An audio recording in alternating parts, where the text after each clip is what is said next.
Baik, kembali dalam cerita. Saya nak terus saja bersama dengan Profesor Madya Dr. Ahmad Razman Abdul Latif yang merupakan pensyarah kanan Putra Business School PBS. Assalamualaikum, Prof.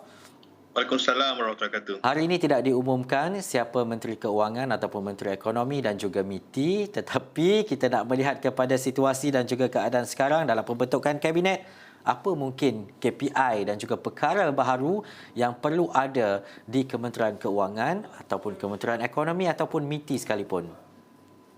Ya, jika saya lah PM, KPI yang boleh saya berikan untuk Menteri Kewangan, Ekonomi atau Komiti yang baru ialah pertama, pastikan bahawa selepas ini kerajaan dapat membentangkan pra-bajet untuk rakyat tahu apakah yang akan dibentangkan pada bulan Oktober nanti di Parlimen, iaitu Belanjawan 2022. Selain daripada itu, pada September ini penting untuk kita juga membentangkan Rancangan Malaysia ke-12 yang memang dah tertangguh untuk tahun ini.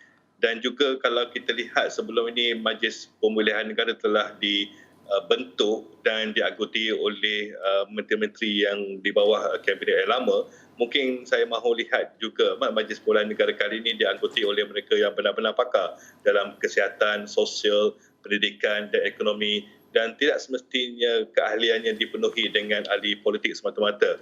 Dan sudah tentu juga antara KPI-KPI yang dikira penting juga untuk menteri-menteri ini dipertanggungjawabkan sepanjang tahun ini ialah untuk melihat tiada perniagaan yang jatuh bankrupt ataupun kita dapat menurunkan kadar pengangguran dan kita dapat meningkatkan kembali pendapatan isi rumah selaras dengan matlamat kita untuk memulihkan ekonomi sehingga akhir tahun ini dan tahun depan.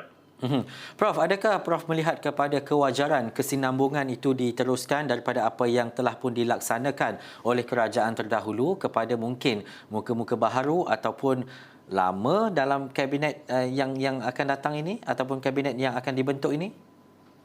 Saya melihat amat penting untuk membentuk kabinet yang baru ini bukan semata-mata untuk melobi sokongan tetapi lebih kepada memilih pemimpin yang benar-benar terselah kepimpinan dia, kewibawaan dia, integritinya yang memang benar-benar mahu membantu rakyat dan negara untuk kembali pulih dari krisis kesihatan, ekonomi dan sebagainya.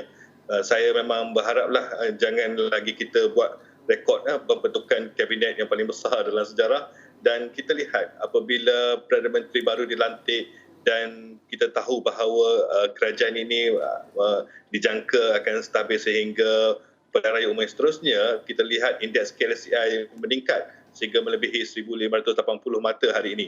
Dan sentimen ini datang daripada pelabur tempatan sebab kebanyakannya di bursa. Tetapi untuk menarik keyakinan pelabur asing, pembentukan kabinet baru ini haruslah dilakukan dengan betul-betul teliti dan mampu memberi keyakinan kepada mereka, pemain industri dan sebagainya untuk kembali melabur di dalam negara kita. Dan juga Prof, apa signifikan pembentukan kabinet baharu ini terutamanya dalam melihat kepada sentimen pelabur ketika situasi pandemik dan juga keadaan semasa negara? Sudah tentu pelabur mahu melihat apakah yang akan dibentangkan dalam Rancangan Malaysia ke-12, Belanjawan 2022 dan juga pelaksanaan beberapa dasar yang akan membolehkan mereka merancang sama ada mahu melabur ataupun meneruskan pelaburan di negara ini ataupun tidak. Sebagai contoh, ada satu dasar yang saya boleh sebut macam agro makanan 2.0 yang telah diumumkan sejak awal tahun tapi masih lagi belum dilancarkan hingga sekarang. Jadi menteri ataupun kabinet yang baru ini mestilah memastikan segala perancangan untuk melancarkan beberapa dasar dan polisi yang penting diteruskan supaya keyakinan pelabur itu dan sentimen pelabur itu kekal positif.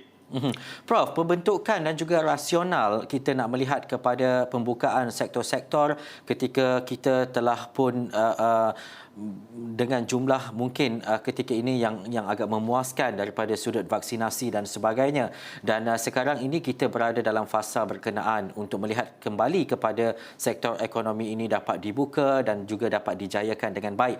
Bagaimana Prof melihat kepada 2 ataupun 3 bulan akan datang untuk kita kembali sedikit melihat kepada pemulihan ekonomi negara yang lebih baik selepas ini? Ya, saya melihat program vaksinasi itu memang penting. Kita lihat lebih 50% penduduk dewasa telah memperolehi vaksin penuh, yang kita harapkan dalam masa 2-3 bulan ini juga majoriti penduduk dewasa akan mendapat vaksin yang lengkap dan membolehkan banyak sektor ekonomi lagi dibuka.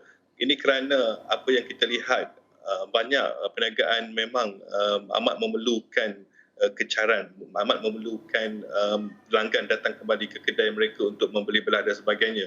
Dan apabila kita membuka sedikit demi sedikit, kita sudah mula nampak bahawa pemulihan ekonomi itu telah berlaku. Dan saya berharap selepas ini lebih banyak lagi sektor ekonomi dapat dibuka mengikut transisi daripada fasa 1, 2, 3 dan seterusnya berdasarkan data daripada rekod vaksin dan juga mereka yang dimasukkan dalam ward kategori 4 atau 5 itulah. Dan juga Prof, mungkin lagi sekali secara ringkas, apa perkara penting sebagai pemacu kepada Perdana Menteri dan juga anggota Kabinet terutamanya yang melibatkan ekonomi dan juga keuangan untuk melihat kepada Malaysia yang lebih baik? Saya melihat yang penting untuk tahun depan sebagai contoh Belanjawan 21 harus terus menumpukan kepada kesejahteraan rakyat, kelangsungan perniagaan dan ekonomi yang kukuh, dan setiap penumpuan itu merangkumi golongan rentan B40, Bumi Putra, belia wanita, PKS dan sebagainya. Namun kita melihat juga dalam rancangan Malaysia ke-12 yang hendak dibentangkan September ini harus juga mengambil kira apa yang telah berlaku sekarang dan perancangan 5 tahun ini untuk memastikan bahawa kita mampu memperkasakan ekonomi, kita membuat social engineering untuk membentuk masyarakat yang lebih mampu berdaya saing dan mengambil kira untuk memastikan bahawa kita tetap menumpukan kepada kelestarian dalam segala aspek. Baik, terima kasih Profesor Muda Dr. Ahmad Razman Abdul Latif, Pensyarah Kanan Putra Business School PBS, dan kita bercakap dalam segmen cerita dan juga melihat kepada perkembangan semasa terutamanya berkaitan dengan negara. Itu saja waktu yang kita ada. Sekian dulu cerita. Saya Sanaya. Assalamualaikum dan jumpa lagi.